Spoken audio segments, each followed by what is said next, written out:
This is Hayes Q Jones, your DVD and Blu-ray baller on a budget, and this is HQ Videos for you.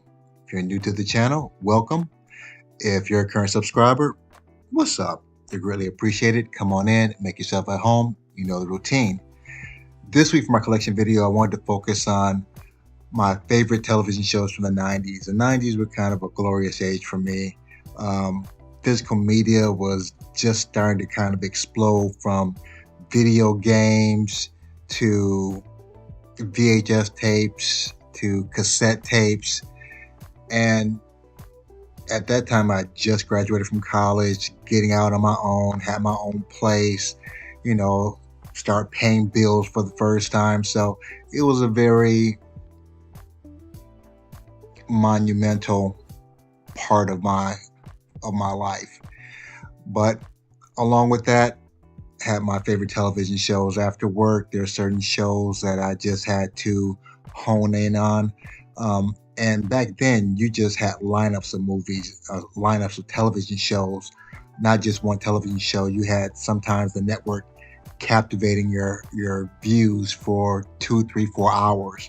So these are some of my favorite television shows from the 90s. With that being said, sit back, relax, have a drink of a smoke, and I'll catch you on the other end of this video.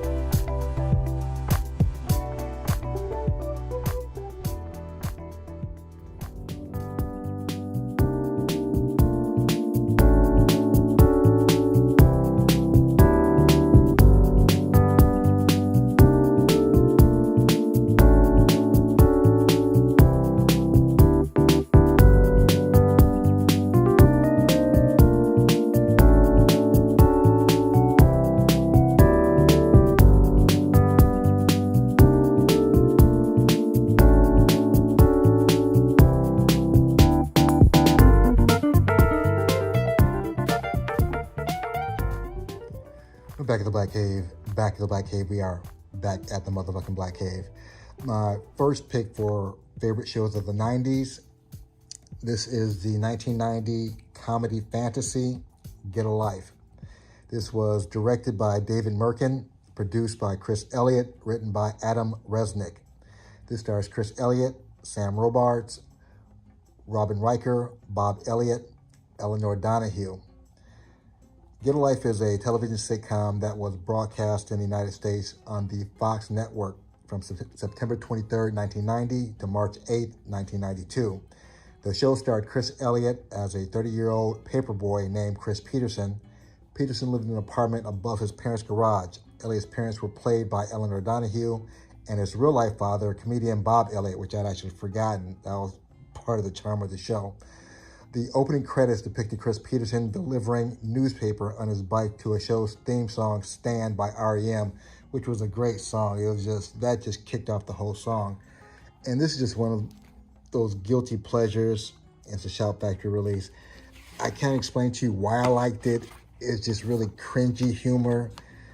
If you've seen Cabin Boy, it's the movie Cabin Boy, Chris Elliott. It's a lot of that attitude, but if you've never seen it, just imagine like the most kind of nerdy, pathetic type of guy living at home with his parents that thinks he's the coolest guy in the room. That's the Chris Elliott feel. Kind of similar to The Office a little bit. You see Steve Carell, kind of that kind of vibe. But it was a fun show. Lasted 2 seasons. I can still, as I'm going through this, hear the theme song, Stand in the Place Where You Live. But very funny show. Great cast. And I don't know if 2 seasons was just right, or maybe could squeeze out another season, but funny show. You ever get a chance to see it and you like Chris Elliott, definitely check out Get a Life. And again, it's a Shout Factory release. Next, we have the 1992 comedy, The Ben Stiller Show. This was directed by John Fortenberry, produced and written by Judd Apatow. This stars Ben Stiller, Janine Garofalo, Andy Dick, Bob Odenkirk, John F. O'Donoghue.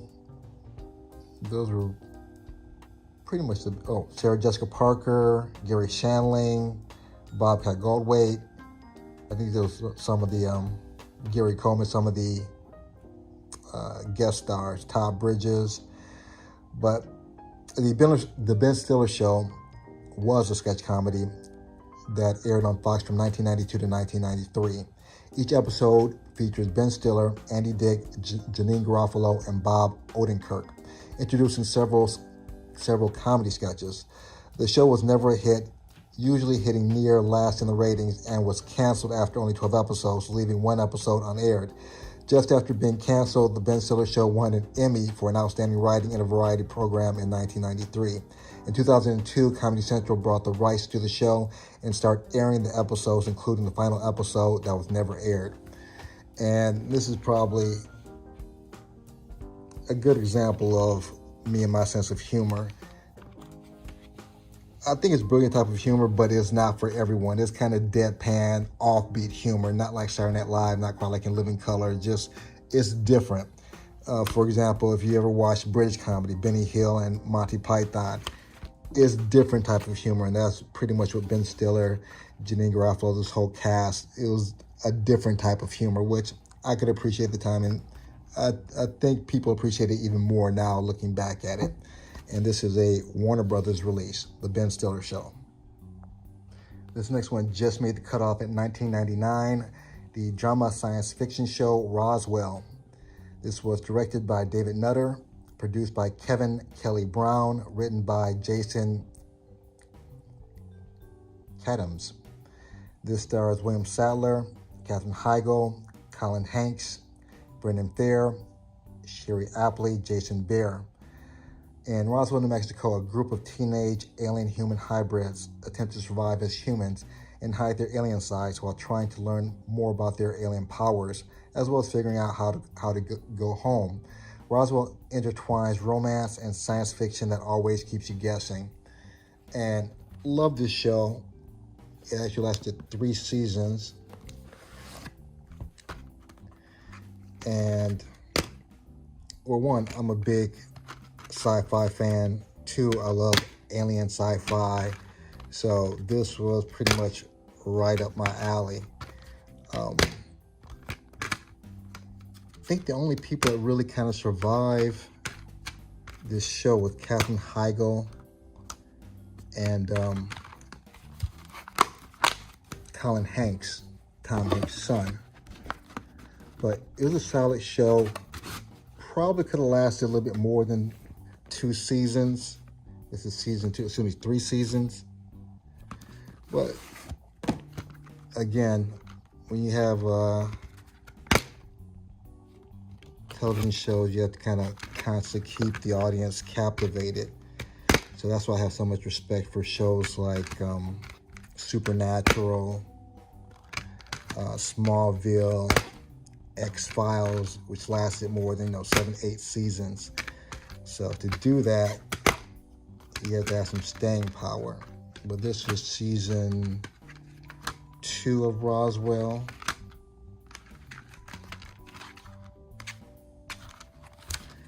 And the last season, which I think was the shortest season, 3rd season.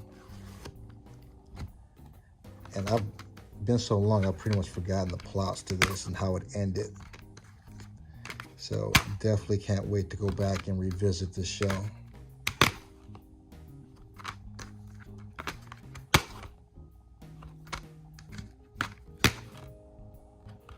And this is a 20th Century Fox release. Roswell. Next, I have the 1993 situation comedy Living Single. This is directed by Ellen Falcon, produced and written by Yvette Lee Bowser. Living Single was a situation comedy that centered on the lives of a group of 6 African-American friends living in or near a Brooklyn brownstone. The series focused on the personal and professional lives of each character, as well as their relationships with one another. Khadijah James, editor and publisher of the urban independent monthly Flavor, shares an apartment with her sweet but naive cousin Sinclair, an aspiring actress who works as Khadijah's receptionist, and her longtime friend Regine Hunter, an image-conscious boutique buyer with a fondness for gossip and wigs, and Maxine Shaw, her confrontational neighbor. This was,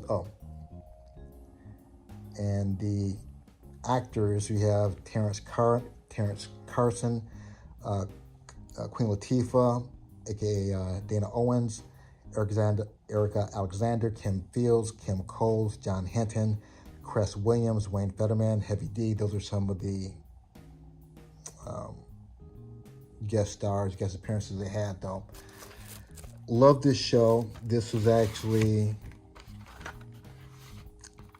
I believe, the second show in my Thursday lineup. You had Living Single. I think you had Martin. I think you had Living Single.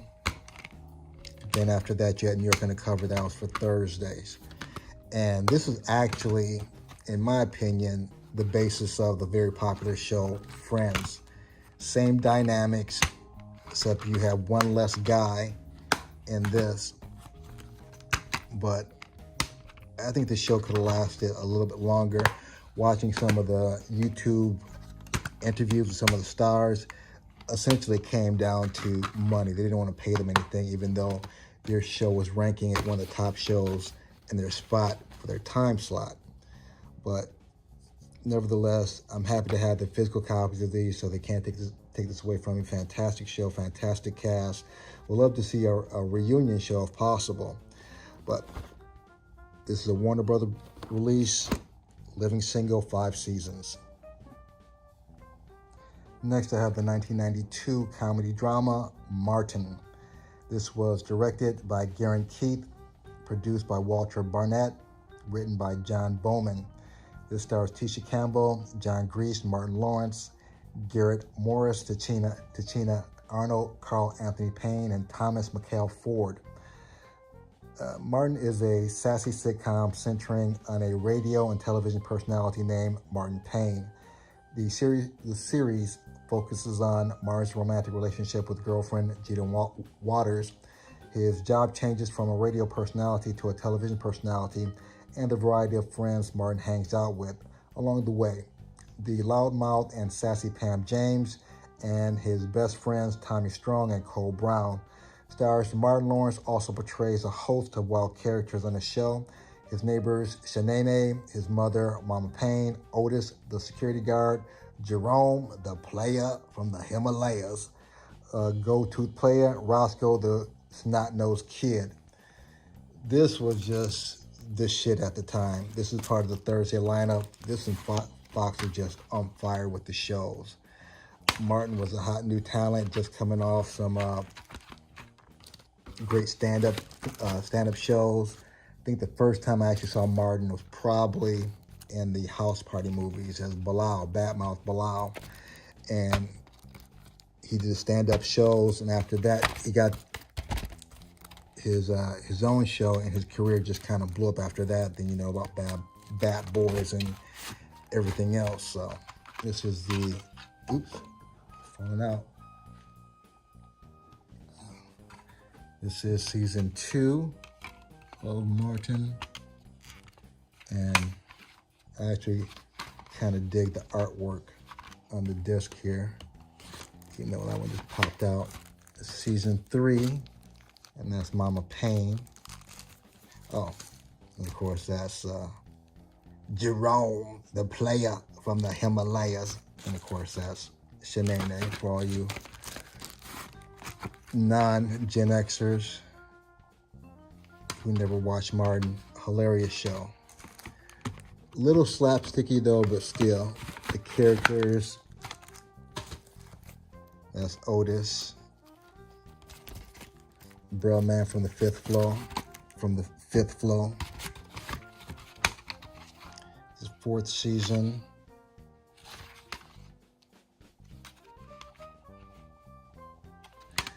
And you had the final season, one of the most memorable episodes I can remember, when Martin was about to propose to Gina. and he was going to sing to her. He had to close his eyes, and as his guest star, he had Brian McKnight.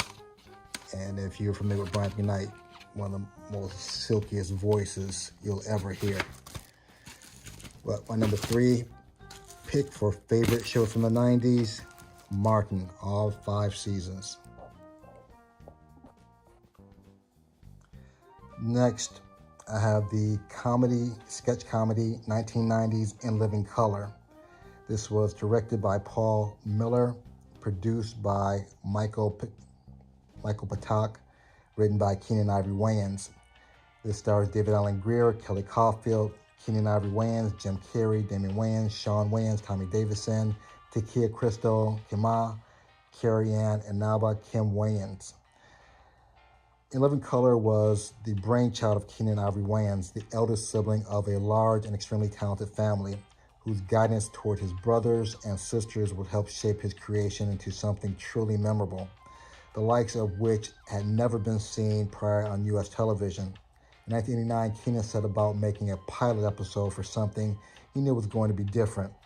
It wasn't just going to be a show performed by Black people for Black people, but was to be a multi-ethnic series. Using this as his basis, he recruited 2 white actors who were fairly known at the time, one of course being Jim Carrey. And thus you have In Living Color, arguably one of the best comedy sketch shows ever, and produced some of the greatest talents. Paul Mooney was one of the writers. If you're not familiar with Paul Mooney, he created Homie the Clown, but more importantly, he's a great stand-up comedian himself, and was the writer for Richard Pryor. Jim Carrey, Jamie Foxx. From the Fly Girls, actually had like a little female dance crew. You have Carrie Ann Moss. I think she went on to Dancing with the Stars. And of course, you got J-Lo, Jennifer Lopez. She went on to be Jennifer Lopez, but she started out in Living Color. You have David Alan Grier, who I think was a trained actor, I believe. Who else? Tommy Davidson. And I'm just doing these out of order. Season 5 here. And I think a couple of these episodes might be, a couple of these seasons might be out of print. Hard to find.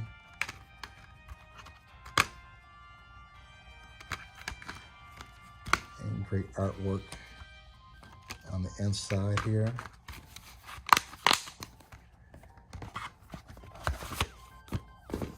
And I also believe, I don't think Prince and Rick James, I don't believe you can stream these anywhere either. You might be able to find some episodes on YouTube, but I don't believe you can stream this anywhere.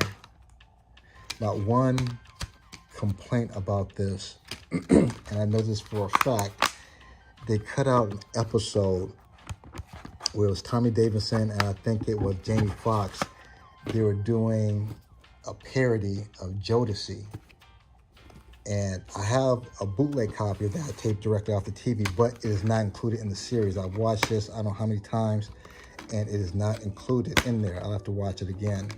Maybe it's in some of the extras or bonuses, but I don't believe that particular skit is in the series. If anybody has watched this, please correct me though. This is In Living Color, 5 seasons. Interesting. In Living Color, Martin, and Living Single all lasted 5 seasons. Interesting. And my number 1 pick of favorite shows from the 90s, you have the 1993 crime drama mystery science fiction thriller, The X-Files. This was directed by David Nutter, produced by Chris Carter, written by Chris Carter. This stars David Duchovny, Gillian Anderson, Jerry Hardin, Cliff DeYoung, William B. Davis. The long-running Fox drama lasted 9 seasons, actually 10 seasons, because they had an extra one. A 9 season to focus on the exploits of FBI agents Fox Mulder, Dana Scully, John Doggett, and Monica Reyes, and their investigation into the paranormal, from genetic mutants and the killer insects to a global conspiracy concerning the colonization of Earth by an alien species. The mind-boggling, humorous, and occasional frightening series created by Chris Carter has been one of the world's most popular sci-fi drama shows since its humble beginnings in 1993. And this is the Blu-ray set, which is very uninteresting. I do have the individual seasons on DVD, which I don't think I can actually take myself to get rid of those because they do have artwork. This just has pretty much the breakdown of the series and the actual disc. So, and this kind of monstrosity here. But the X-Files, again, this one Fox had the fantastic lineup. And if I'm wrong, correct me, but I believe on Sunday, it started out with, I think, The Simpsons at 7 o'clock, then King of the Hill at 7:30. 8 o'clock, I think it was in Living Color at 8 o'clock, 8:30, Married with Children from 9 to 10, The X-Files. But Fox had it locked down as far as watchers, because from 7 o'clock to 10 o'clock, they had me, and this was like the finale for my Sunday night X-Files. Loved X-Files so much when it went off the air, I actually started watching YouTube videos about UFOs just to get my X-Files fix. And oddly enough, after watching that, I ran into video collecting movies. So X-Files indirectly kind of got me started doing these kind of videos. So my number one pick for favorite shows from the 90s, the X-Files. And these are my favorite shows from the 1990s.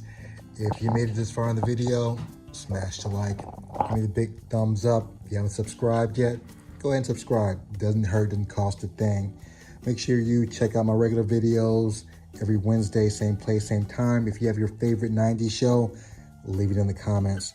Other than that, may the best of your past be the worst of your future. Everyone, please be safe. Deuces.